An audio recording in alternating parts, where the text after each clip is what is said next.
Los expertos califican a las vacunas contra el coronavirus como uno de los mayores logros de la humanidad. En pocos meses se logró el trabajo que normalmente habría tomado años o incluso décadas. Pero aunque tengamos puestas todas nuestras esperanzas en las vacunas, aún nos movemos en terreno desconocido. En Noruega, 33 ancianos fallecieron después de haber sido inoculados contra el virus y las autoridades están investigando si hay algún tipo de relación con la vacuna. La experiencia con otras vacunas nos advierte de los posibles efectos secundarios ocasionales y por eso el mundo está monitoreando reacciones adversas que no hayan sido registradas en los ensayos clínicos. A pesar de todo esto, los científicos afirman que esta es la mejor vacuna de la historia. Si 2020 fue el año de la pandemia, 2021 es el año de la vacuna y de la esperanza. Un año en el que todos deseamos volver a la normalidad lo antes posible, pero las campañas de vacunación han empezado con mal pie. La Organización Mundial de la Salud acusa a los países ricos de acumular gran parte de las dosis y aún así las naciones industrializadas se enfrentan a graves problemas logísticos. Hay un país donde estos problemas no existen, donde todo parece marchar sobre ruedas. Israel ya ha vacunado a una tercera parte de su población y asegura que a finales de marzo habrá conseguido inocular a todos los mayores de 16 años. Una de las claves del éxito es el acuerdo que ha firmado el gobierno israelí con Pfizer. Israel proporcionará tanto a la farmacéutica estadounidense como a la Organización Mundial de la Salud información sobre los efectos secundarios y también sobre la eficacia de la vacuna. Aunque este intercambio de datos parezca razonable, no todos los países están dispuestos a compartir información sensible de sus ciudadanos con las farmacéuticas. Este pabellón de baloncesto en Tel Aviv es ahora un centro de vacunación.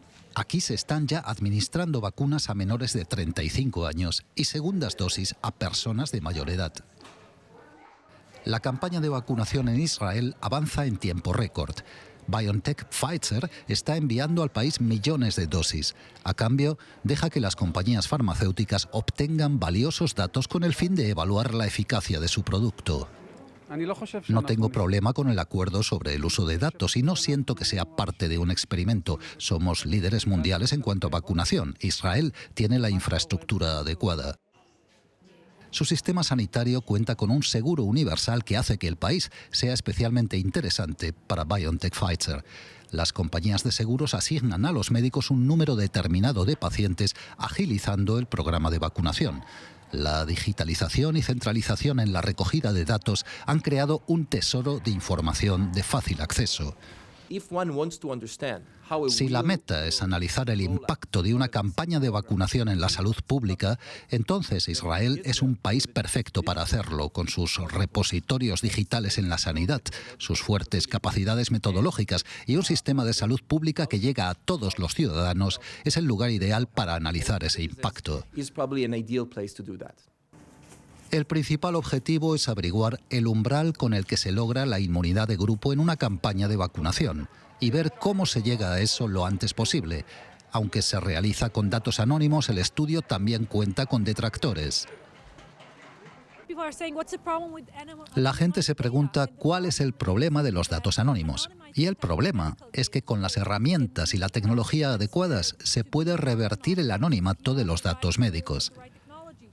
Queremos que haya expertos que se encarguen de garantizar que estos datos no sean usados en un futuro por terceras partes.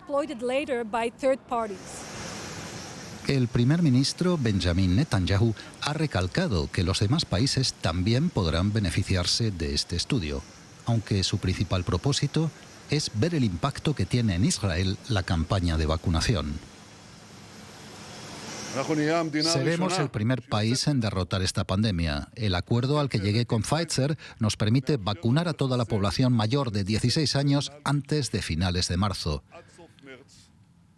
Un objetivo ambicioso que se solapa con unas nuevas elecciones parlamentarias que Netanyahu espera ganar. La vacunación avanza rápidamente, pero el número de contagios también. Una carrera contrarreloj que Israel se ha propuesto ganar. En América Latina y el Caribe avanzan tanto el proceso de inoculación como la aprobación de vacunas contra la enfermedad del nuevo coronavirus en un difícil contexto porque las infecciones se disparan en la región debido al efecto de la Navidad y a las nuevas variantes del virus. Claudia Vaca es profesora e investigadora en la Universidad Nacional de Colombia. Señora Vaca, la escasez de vacunas es un problema global. ¿Está recibiendo América Latina suficientes dosis? Definitivamente no está recibiendo las suficientes dosis. Mientras en el mundo se han aplicado cerca de 64 millones de dosis, en Sudamérica, por ejemplo, solamente se han aplicado un poco más de 880.000 dosis, concentradas en especial en México, Brasil y Argentina, que son los países que han arrancado con un mayor número de dosis aplicadas que no superan las 600.000 dosis. Esto significa que la inequidad y el vacío de la vacunación en Sudamérica posiblemente nos va a generar discusiones fuertes en adelante. ¿Tiene usted la impresión de que la política se ha colado en la salud a la hora de firmar acuerdos con países y con farmacéuticas? La política se filtró desde el primer momento. La geopolítica y la carrera por el desarrollo de las vacunas, que empezó a anunciarse desde abril del año pasado, fue un asunto que dominó en gran medida lo que hoy estamos viendo, que se ha filtrado a nivel local, al interior de los países. Y tal vez ahora esto sea inevitable, pero deberíamos retomar el rumbo y establecer que la distribución debería tener exclusivamente a los asuntos de salud pública, a los asuntos epidemiológicos y con base en criterios científicos. El virus ha mutado en Brasil con terribles consecuencias en la Amazonía. ¿Cómo pueden afectar esta y otras variantes del coronavirus a la campaña de vacunación? Las mutaciones o las variantes del virus es algo común que sucede en los virus. Hemos documentado a nivel global cientos de variantes del coronavirus, pero tal vez al inicio de este año tomamos conciencia de que esto es un asunto relevante. Al menos 3 de las variantes se están estudiando en términos de los efectos sobre la aceleración del contagio, sobre las formas más graves de la enfermedad o incluso su efecto sobre la eficacia, la efectividad de las vacunas. Por ahora, pudiera ser que las variantes de Inglaterra, Manaus o la variante de Sudáfrica pudieran estar relacionadas más con la velocidad del contagio que con otra de estos otros elementos que he mencionado sobre la efectividad de las vacunas o sobre la virulencia o el daño que pueda generar el virus. Sin embargo, es un asunto que tenemos que evaluar con cuidado y nos lleva otra vez al tema de la distribución inequitativa, a la distribución discriminatoria que se está haciendo de las vacunas. Si las variantes cambian la dinámica del contagio y la distribución del virus, aún si hay países que han logrado vacunar a toda su población, esto pudiera cambiar completamente la dinámica también de la protección que se ha generado en esos países, e incluso el virus va a tener posibilidades de adaptarse y generar o extender un poco más la pandemia en sentido de el número de casos o la gravedad de los mismos. Las vacunas han llegado primero a los países ricos y aún así el proceso está siendo demasiado lento. Si esto pasa en las naciones industrializadas, ¿qué podemos esperar de los países emergentes como en América Latina? Pues es parte de lo que estamos viendo y sufriendo en este instante. Los problemas logísticos y los problemas de distribución lo están sufriendo sobre todo los países más pobres con mayor complicación de la pandemia y con unas inequidades muy fuertes socioeconómicas que tal vez pudieran hacer incluso más complicado el manejo de la pandemia. Pero en última lo que tendríamos que preguntarnos es qué tanto al vacunar aún en los países ricos podemos relajarnos y aceptar que la vacunación cumple un rol, pero si no hay una mirada integral del manejo de la pandemia, posiblemente el esfuerzo que se ha hecho por tener vacunas puede echarse por la borda. Señora Claudia Vaca, profesora en la Universidad Nacional de Colombia, muchas gracias por esta entrevista. A ustedes muchas gracias. Los contagios se disparan en el mundo debido a las mutaciones del coronavirus y esto ocurre en plena campaña de vacunación. Para garantizar el éxito de las vacunas es necesario más que nunca reducir las infecciones y la medida más eficiente es el aislamiento físico de familias y de personas. El teletrabajo es una herramienta muy útil que ayuda a combatir el contagio laboral y que descongestiona al mismo tiempo el transporte público. En Alemania esta medida es además necesaria para las familias con hijos pequeños porque los colegios están cerrados.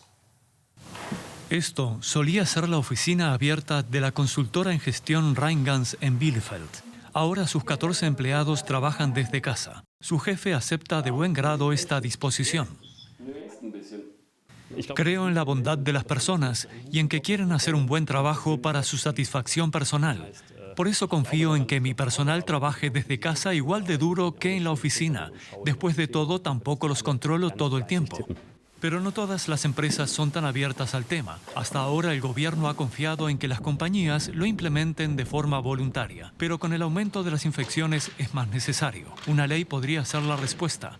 Lo que no quiero es que las empresas se nieguen a hacerlo cuando es posible, porque ahora es necesario. Si Alemania no logra reducir la tasa de contagios, toda la economía se verá obligada a un cierre total. Los políticos buscan evitarlo desesperadamente. Trabajar desde casa evita la posibilidad de un contagio en la oficina, pero también en el transporte público. Muchas empresas se niegan a ser obligadas a que su personal trabaje desde casa. Aquellos que pueden ya lo hacen. Muchas de las tareas no se pueden realizar desde casa. Además, si al personal le facilitan el equipo técnico necesario, entra en juego la cuestión de la seguridad de datos.